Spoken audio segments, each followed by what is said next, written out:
Genetics ശരിക്കും പിന്നെ ഒരു മനുഷ്യന്റെ ആയുസ്സിനെയും ആരോഗ്യത്തിനെയൊക്കെ സ്വാധീനിക്കുന്നുണ്ടോ സാറിന്റെ അഭിപ്രായത്തിൽ?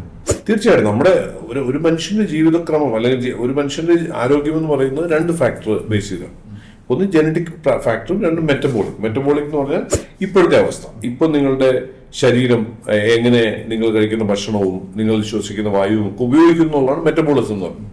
ജനറ്റിക്സ് പറഞ്ഞാൽ നമ്മളുടെ തലമുറകളായിട്ട് ഇപ്പം നമ്മളെ തുടക്കം എന്ന് പറഞ്ഞാൽ മുജീബ് മാഷിന്റെ തുടക്കം എന്താണെന്ന് ചോദിച്ചാൽ മുജീബ് മാഷിന്റെ വാപ്പയും ഉമ്മയും അവിടുന്നാണ് തുടങ്ങുന്നത്. അപ്പോൾ വാപ്പയുടെ ഒരു സ്പേമും ഉമ്മയുടെ ഒരു എഗ്ഗും തമ്മിൽ ജോയിൻ ചെയ്ത് ഒരു ഫസ്റ്റ് സെല്ല് ഫോം ചെയ്തു. അതിനെ സൈഗോട്ട് എന്ന് പറയുന്നു.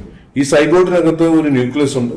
ഈ ന്യൂക്ലിയസിനകത്ത് 23 പേര് ക്രോമസോം 23 പേഴ്സ് 23 ക്രോമസോം വാപ്പയുടെയും 23 ക്രോമസോം ഉമ്മയുടെയും ഇത് ജോയിൻ ചെയ്തിട്ട് ഒരു സൈഗോട്ട് ഫോം ചെയ്തു. ഈ ക്രോമസോമിനകത്തുള്ള ഡി എൻ എക്കകത്തുള്ളതാണ് ജീൻ. ഇതാണ് ബേസിക് ആയിട്ടുള്ളത്.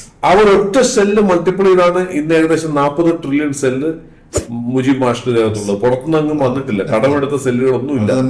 അപ്പൊ ആ സെല്ലിനകത്തുള്ള എല്ലാ ഇൻഫർമേഷനും എല്ലാ സെല്ലിലും ഉണ്ട്. അപ്പൊ ആ സെല്ലിനകത്തുള്ള ഇൻഫർമേഷനുകളെയാണ് നമ്മൾ ജീനുകൾ എന്ന് പറയുക.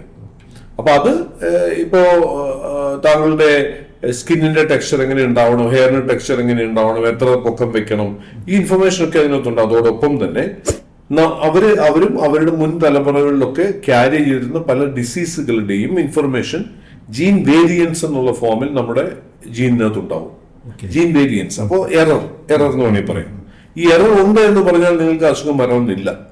എറർ ഉണ്ട് എന്ന് പറഞ്ഞാൽ അതിനർത്ഥം മറ്റുള്ളവരുമായി കമ്പയർ ചെയ്ത് നോക്കിയാൽ നിങ്ങൾക്ക് അസുഖം വരാൻ സാധ്യത കൂടുതലാണ്, പ്രൊവൈഡഡ് അത് ട്രിഗർ ചെയ്യപ്പെട്ടാൽ. അതായത് നമ്മൾ ജീനുകളെ കുറിച്ച് പറയുന്നത് ജീൻസ് ആർ ലോഡഡ് ഗൺസ് എന്നാ പറയുക. ഒരു ഗൺ ലോഡ് ചെയ്തോട് വെച്ചുകൊണ്ട് കുഴപ്പമൊന്നുമില്ലല്ലോ, ട്രിഗർ ചെയ്ത പ്രശ്നമാണ്.